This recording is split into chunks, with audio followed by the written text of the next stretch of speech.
కుదిరితే పరిగెత్తు, లేకపోతే నడువు, అది చేత కాకపోతే పాకుతూ పో. అంతేకాని ఒకే చోట అలా కదలకుండా ఉండిపోకు. ఉద్యోగం రాలేదని, వ్యాపారం దెబ్బతినిందని, స్నేహితుడొకడు మోసం చేశాడని, ప్రేమించిన వాళ్లు వదిలి వెళ్ళిపోయారని అలాగే ఉండిపోతే ఎలా?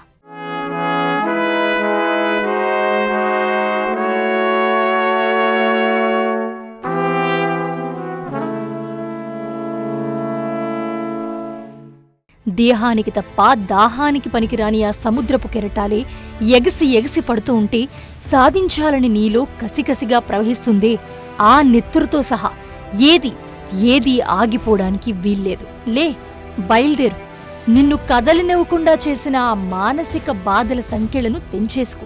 పడ్డ చోటు నుండే పరుగు మొదలుపెట్టు అన్న మహాకవి శ్రీశ్రీ మాటలు ఒక్కసారిగా గుర్తుకొచ్చాయి ఈ అవ్వను ఆమె సంకల్పాన్ని చూస్తూ ఉంటే.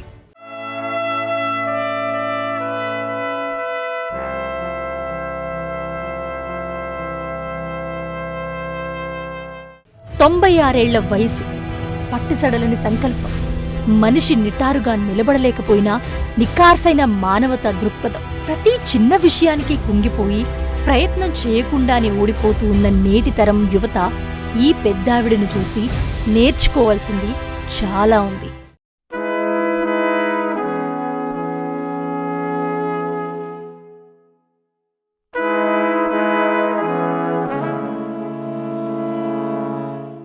ఇంటి దగ్గరే ఉంటే కొడుకు చూసుకోగలడు, కాని ఇన్నేళ్లు నేను సాకినవాడు నన్ను చూసుకోవడం ఏంటి?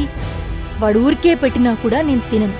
ఇంకా నా ఒంట్లో సత్తువ ఉంది, నేను తిన్న కూడు గట్టిది, నా ఒంట్లో శక్తి ఉంది, నా కోసం నేను సంపాదించుకుంటా అని పౌరుషంగా సమాధానం చెప్పింది.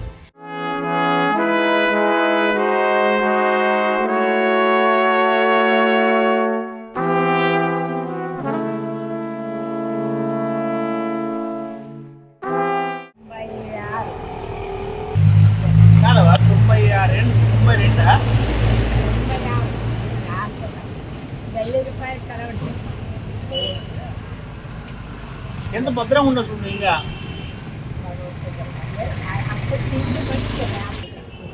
కొడుకు ఇడ ఉన్నాడు, ఇప్పుడు వస్తుందా? వాళ్ళు ఏం చేస్తారు?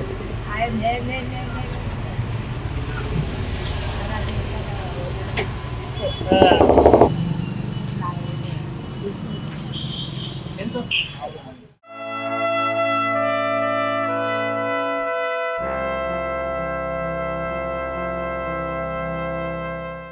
వీళ్ల తరం నేటి యువతరానికి నిజంగా చాలా ఆదర్శమనే చెప్పుకోవాలి.